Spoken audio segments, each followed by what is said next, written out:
Aynəzədə çox gözəl xatirə idi və adam yəni içəridən çox belə təsir verir adama ki, o zaman bu cür bir faciə olub olmayacaq, sizə nəql olubdur. Mən tekrardan aid ötür, qayıdıram elə dil məsələsinə. Bayaq dediyimiz kimi ki, özümüz elə hamımız da bilirik bu məsələni və siz dəfələrlə buna məqalə yazıbsınız, Aynəzədə də buna dəfələrlə məqalə yazıbdır. Bizim əsl bədbəxtçiliklərimizdən ki, türk dilini qadağa elədilər, qoydular, qayıdır Rza Şah Pəhləvi dövrünə ki, o startını o qoydu. Türk dilini o qadağasını qoydu. Məhəmməd Rza Şah da bir ayrı şəkildə onu idamə verdi.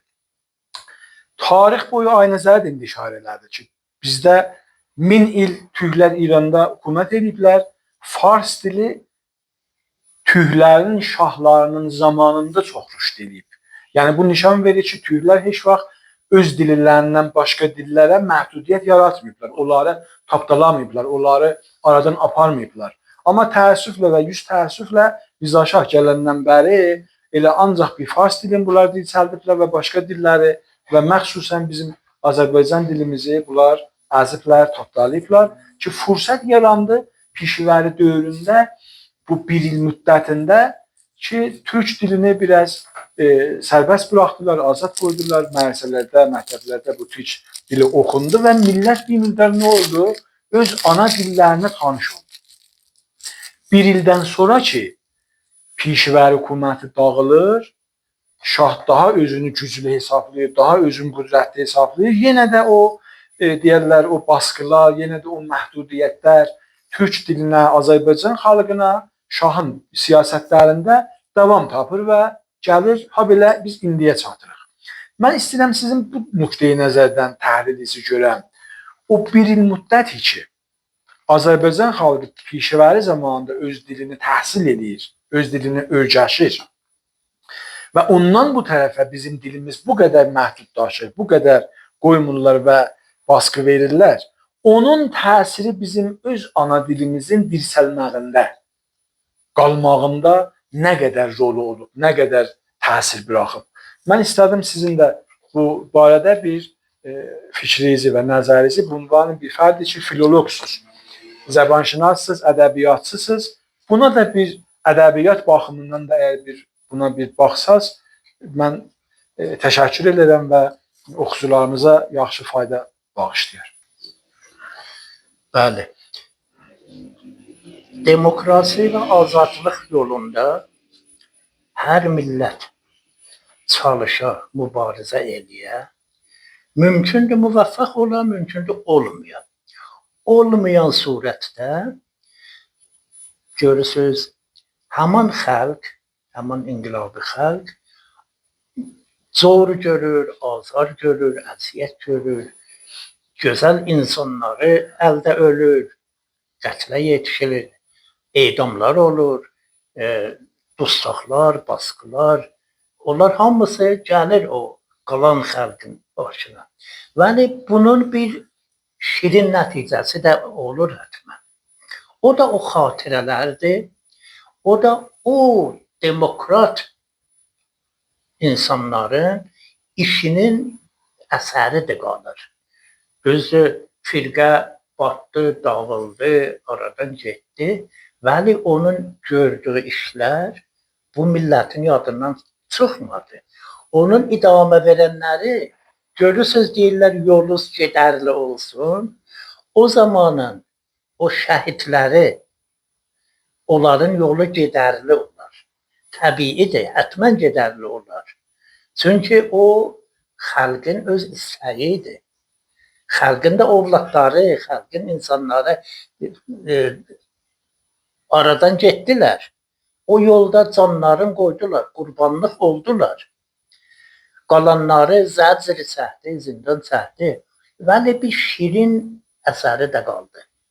O da budur ki, əvvələn Azərbaycan xalqı bildi ki, bu onun haqqıdır.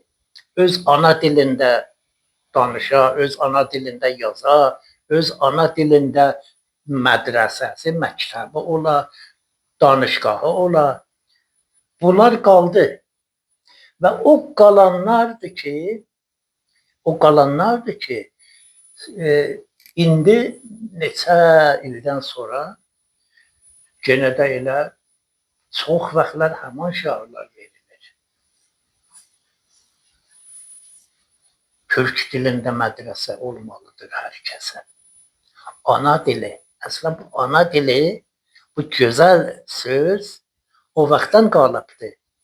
O vaxt müəllim ilk dəfə Azərbaycan dilində dərs deyəndə hərflərdən başlayır, orada taxtada yazır A. Birinci hərf. A. Deyir, baxın görün bu hərfdə nə gözəllik var, nə qədər gözəllik var. Ana deyirik, bu hərflə başlanır. Ata deyirik, bu hərflə başlanır. Azərbaycan deyirik, bu hərflə başlanır. Bu heç vaxt unudulub yaddan çıxmaz. Bu elə hələ fəqət bu bir tikə, bir xalqın yadında qalsa, vaxtında elə onu yenə doğruldacaq, onu dilə gətirəcək, onu təkrar eləyəcəkdir. İndi nə qədər şiarlarımız o vaxtın şiarları da təkrar olur. O zaman bir nəfər gedirdi, çörəkxanadan çörək alırdı, deyirdi məmnun. Çörəkçi deyirdi, yox, elə demə, denən yaşa. Bunlar yaddan çıxmaz. Yaddan çıxmaz heç vaxt. Və sonra da can taparlar özləri, yenə doğrularlar. Dil də həman cür. O zaman fəqət o bir ildə ana dilində məktəb görənlərin heç vaxt yadlarından çıxmaz xatirələri. Biz baxırıq, nəşriyyələrdə yazırlar, xatirə yazırlar. Belə oxuduq, belə müəllim gəldi keyfinə. Gözəl müəllim, gözəl ləhcə ilə, gözəl kəlmələri işlədi ki, bu gün mübarək gündür. Ana dilində təhsil başlamışıq. Bunlar yaddan çıxmaz. Və bu yaddan çıxmamaq bahis olur onların dilsəlməyinə, dirilməyinə və mutmaindən dedi o bir ərxə su gələndə umut var ki, gəlsin. Ya bir bayraq dalğalananda yenə də dalğalanacaqdır. Bunlar hamısı elə həman işləri yada salır. Doğruldur onları. Dil məsələsində də bir il ana dilində dərs oxuyanlar gözəl xatirə sahibidirlər. Mən burada eşitmişəm, hələ nə fəqət bizim öz soydaşlarımız, öz vətəndaşlarımız, bəlkə o asorlar ki, burada yaşadılar, onlar da o zaman həman elə bizim ana dilimizi oxurdular. Gözəl, nə qədər təriflər, nə qədər təmciklər. İndi də deyirlər, dilə gətirirlər. Və amma o dil məsələsi bir şeydir ki, həmişə o insan onu tələb edir. Dil insanın ruhunu oxşuyur. Dil insanın tamam ehsasatının sahibidir. Hər nə istəyirik, o dildən çəkirik, ondan istifadə edirik. Tamam məhəbbətli sözlər, insani atifələri xoşlayan, oxşayan kəlmələr o dillə bəslənibdir. Ana dili deyəndə bu özü müqəddəsdir. Ana dili, anadan gəlib. Ana onu əslən əta edibdir ovladlarına. Bu da şuxluq götürən bir şey deyil. Ana dili. Deyir ki, bizim bir şairimiz var. Yadullah Əmini.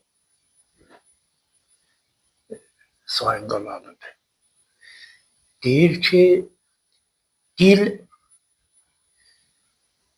öz şəcərənaməsini, öz şərəfnaməsini qarnilərin, əsrlərin dərvazasından asıb. Həmişə göz qabağındadır. Vəli sizlər ki, qəmə qəddarəz var. O qəddarənin qəbzəsində də yazıbsınız həlalzadə tarix. Dil, bunu bilin ki, dil yetim uşaq deyil, sahibsiz uşaq deyil. Ötürəsən söylə, qurtlar dağıda, canavarlar dağıda. Dil ananın ətiyyəsidir, ovlad üçün. Və ana nədir özü? Ana özü təbiətin şahkarıdır. Ana ən böyük həqiqətdir. Özü də elə həmin bu adıdır. Ana deyəndə insan nə qədər rahatlıq hiss edir, nə qədər belə dincəlir. Vəli deyir ki, ey qəddarəsinin qəbzində yazılan həlalzadə tarix. Bunu bilin. Bunu bilin. Dil insanın hər nəyidir. Başda hüviyyətidir. Bu hüviyyəti hansı qüdrətdir ki, onun nəf eləyə bilər? Ya onun əleyhinə durub danışa bilər. Ona görə bu xatirələr, bu həqiqətlər, bu gözəl həqiqətlər, bu müqəddəs həqiqətlər bais olur ki, dil heç vaxt yaddan çıxmaz. Hər nə o, məsələn bir xalqın bir inqilabı, bir zamanda onun o ələ gələnləri, ondan ələ gələn nemətlər heç vaxt yatıb batmayacaq. Mümkündür bir neçə il o yan təxirə düşər. Amma təkrar olacaq. Bu da sözü yoxdur. Çox təşəkkür Aydötür, istifadə elədik. Allah razı olmasın. Sağ olasın. Gələn videoya qədər inşallah İnşallah. dil barəsində də söhbətlərimiz açacağıq, danışıq.